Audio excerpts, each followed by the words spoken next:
नमस्कार। आज हम हरियाणा सरकार की एक काफ़ी चर्चित नई पहल पर बात करने वाले हैं, लाड़ो लक्ष्मी योजना। हमारे पास जो भी जानकारी है वो सरकारी घोषणाओं और कुछ बयानों पर आधारित है। जी। तो आज हम कोशिश करेंगे समझने की कि भाई ये योजना असल में है क्या, किसको फ़ायदा मिल सकता है, कितना मिल सकता है, और सबसे ज़रूरी कि चाहे ये अभी शुरू नहीं हुई पर इसके लिए क्या तैयारी रखनी चाहिए। तो चलिए देखते हैं क्या जानकारी है हमारे पास। बिल्कुल। ये योजना हरियाणा बजट में घोषित हुई थी और हाँ, तब से काफ़ी चर्चा में है। ऐलान तो हो गया है, पर देखिए ज़मीन पर आने का इंतज़ार है अभी।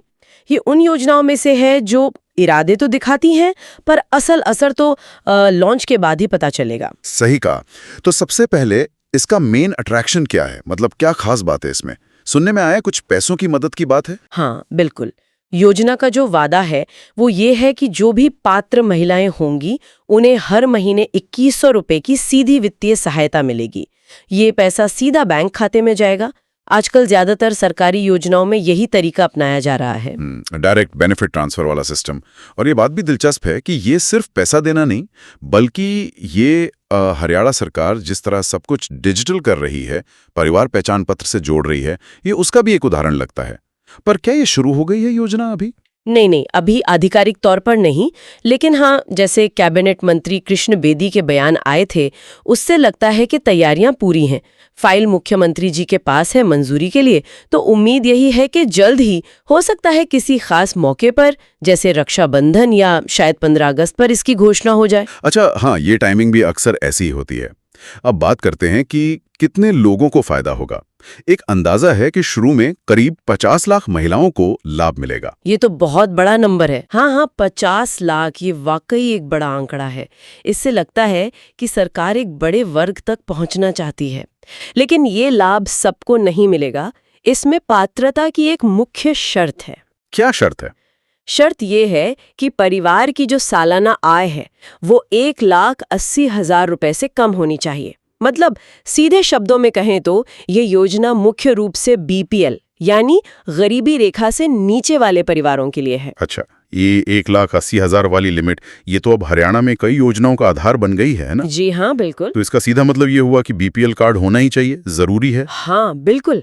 जो जानकारी है वो यही कहती है, अगर बीपीएल कार्ड नहीं बना है तो फिर इस योजना का लाभ नहीं मिल पाएगा।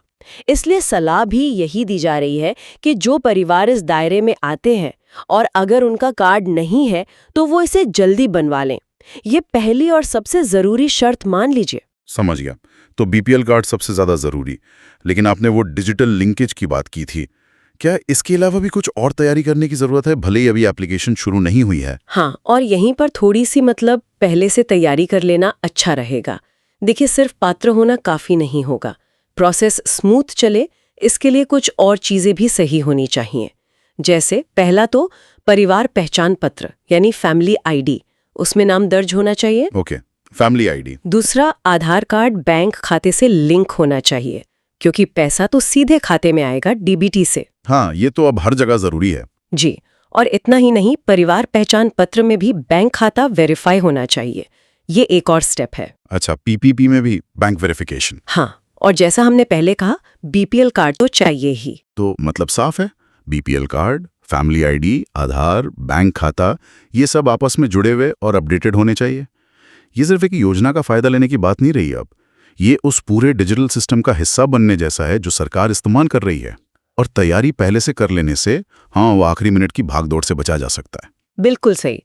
तो अगर हम संक्षेप में देखें, हरियाणा की लाड़ो लक्ष्मी योजना बीपीएल परिवारों की महिलाओं को 2100 रुपए महीना, घोषणा जल्द होने की उम्मीद। और फायदे के लिए बीपीएल कार्ड, फैमिली आईडी में नाम, आधार, बैंक लिंकिंग और पीपीपी में बैंक वेरिफिकेशन, ये सब पहले से तैयार रखना अच्छा रहेगा। हाँ, बिल्कुल, यही सार है।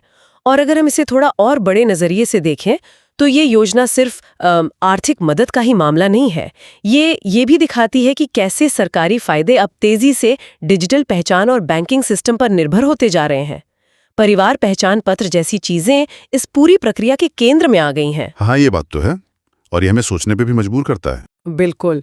एक सवाल मन में आता है कि क्या इस तरह की जो सख्त दस्तावेजी ज़रूरतें हैं, जैसे अपडेटेड बीपीएल कार्ड हो या बैंक खाता वेरीफाई हो या फैमिली आईडी में सब कुछ ठीक हो, कहीं ये उन सबसे ज़्यादा ज़रूरतमंद लोगों तक फ़ायदा पहुंचाने में अनजाने में कोई रुकावट तो नहीं बन जाती, जिनके लिए शायद ये सब दस्तावेज जुटाना या अपडेट कराना ही अपने आप में एक बड़ी चुनौती हो। ये डिजिटल गवर्नेंस का एक ऐसा पहलू है जिस पर शायद लगातार ध्यान देने की ज़रूरत रहेगी।